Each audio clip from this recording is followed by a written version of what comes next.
नमस्कार श्रोते हो. आजचा आपला विषय आहे वारकरी संत महाराष्ट्र धर्म घडला तुम्हा कारणे.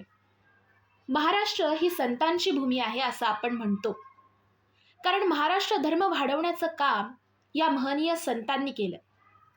आपल्या देशात इतकी राज्य आहेत, पण धर्म हा फक्त महाराष्ट्राशीच जोडलेला आहे, कारण संपूर्ण देशात हा धर्म पसरवण्याचं काम संतांच्या विचारांनी केलं. त्यात वारकरी संतांची भूमिका लक्षणीय आहे. धर्म याचा अर्थ कर्तव्य पालनाशी आहे. वारकरी संप्रदायातील सगळ्याच संतांनी आपलं कर्तव्य आधी करा असा संदेश दिलेला आहे. हा संदेश म्हणजेच महाराष्ट्र धर्म. आपल्या वारकरी संतांनी भक्तीपेक्षा सामाजिक सुधारणेला अधिक महत्त्व दिलं, समरसतेला महत्त्व दिलं, चराचरातील जीवाजीवातील देवत्वाचा शोध घेण्याचा संदेश दिला. भेदभाव दूर करणारी शिकवण हाच महाराष्ट्र धर्म आहे, त्या विचाराला वाढवण्याचं काम या संतांनी केलं. सर्व जाती धर्मातील संतांनी रचलेले अभंग यातून समानतेची शिकवण दिलेली आहे. वारकरी संप्रदायाला जी अमाप लोकप्रियता मिळाली तिची काही स्पष्ट कारणं आहेत. भक्ती, सदाचार, नीती यांवर आधारलेला सरळ मार्गी आचार धर्म या संप्रदायानं सांगितला. कर्मकांडांना थारा दिला नाही. जनाबाईच्या दंडकांडनादी नित्यकर्मात प्रत्यक्ष विठ्ठलानं येऊन त्यांना मदत करावी किंवा एकनाथांच्या दारी पांडुरंगानं श्रीखंड्या होऊन राहावं, या काही आख्यायिका आहेत. पण या प्रत्येकानं आपल्या कर्तव्यात कुठंही कसूर केलेली नाही. आपलं काम कर्म चोखपणे करणं हीच संतांची शिकवण होती. ती त्यांनी कृतीतून करून दाखवली. केवळ नामसंकीर्तनानेही ईश्वराच्या जवळ जाता येतं हे आत्मविश्वासानं वारकरी संप्रदायानं सांगितलं.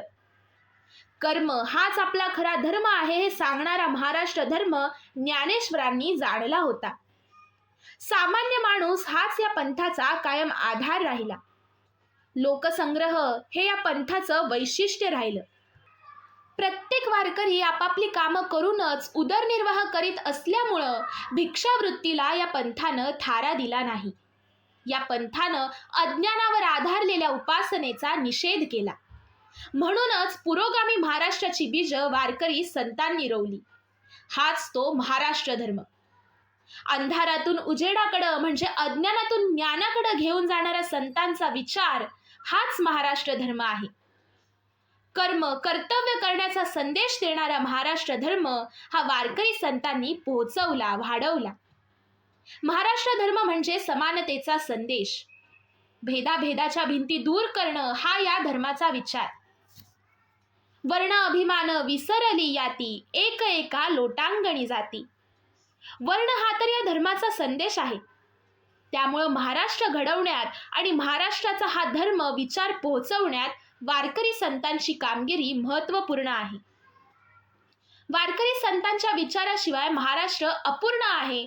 म्हणूनच महाराष्ट्र धर्म घडवणारे वारकरी संत आहेत. केशवाचे ध्यान धरुनी अंतरी, मृत्तिके माझारी नाचत असे, हे संत गोरोबा कर्म करता करता सांगतात. त्याचप्रमाणे कांदा मुळा भाजी अवघी विठाई माझी, सावता म्हणे केला मळा विठ्ठल पायी गोविला गळा. हे मळ्यात शेतात राबता राबता सावता माळी सांगून जातात. हाच तो कर्म करण्याचा महाराष्ट्र धर्म आहे. देवा तुझा मी सोनार, तुझे नामाचा व्यवहार. हे आपले सोनार काम करता करता नरहरी सोनार त्यात हरी पाहतात आणि कर्म करणे हा खरा धर्म आहे हे दाखवून देतात. आम्ही वारिक वारिक करू हजामत बारीक, विवेक दर्पण आयना दाऊ, वैराग्य चिमटा हलवू. कामक्रोध नखे काढू, चौवर्णा देऊनी हात, सेना राहिला निवांत. यामध्ये संत सेना न्हावी आपल्या कर्माची आळवणी करून देव पाहतात. संत श्रेष्ठ चोखा मळा जातीने महार, ही न याती माझी देवा, कैसे घडे तुझी सेवा, मज दूर दूर हो म्हणती, तुझं भेटू कवण्या रीती. यातून पदरी येणारी मानहानी सोसत असतानाच त्यांनी त्याबद्दल आपला निषेधही व्यक्त केला. देवाला सर्व भक्त सारखे हीच शिकवण दिली. विष्णुमय जग वैष्णवांचा धर्म, भेदाभेद भ्रम अमंगळ. या तुकोबांच्या उक्तीमध्ये ही अभेद भावाची भूमिका स्पष्ट झालेली आहे. त्यामुळे भेदभावाच्या भिंती तोडून, कर्मकांड डावलून आपले नित्य कर्म प्रामाणिकपणे करण्याचा खरा धर्म हा वारकरी संतांनी मांडला आणि महाराष्ट्र धर्म मोठा केला. त्या संतांना त्रिवार वंदन. रामकृष्ण हरी. श्रोते हो, आजचा विषय आवडल्यास व्हिडिओला लाईक करा, चॅनलला सबस्क्राईब करा आणि नवनवीन विषय कमेंट बॉक्समध्ये नक्की कळवा. धन्यवाद.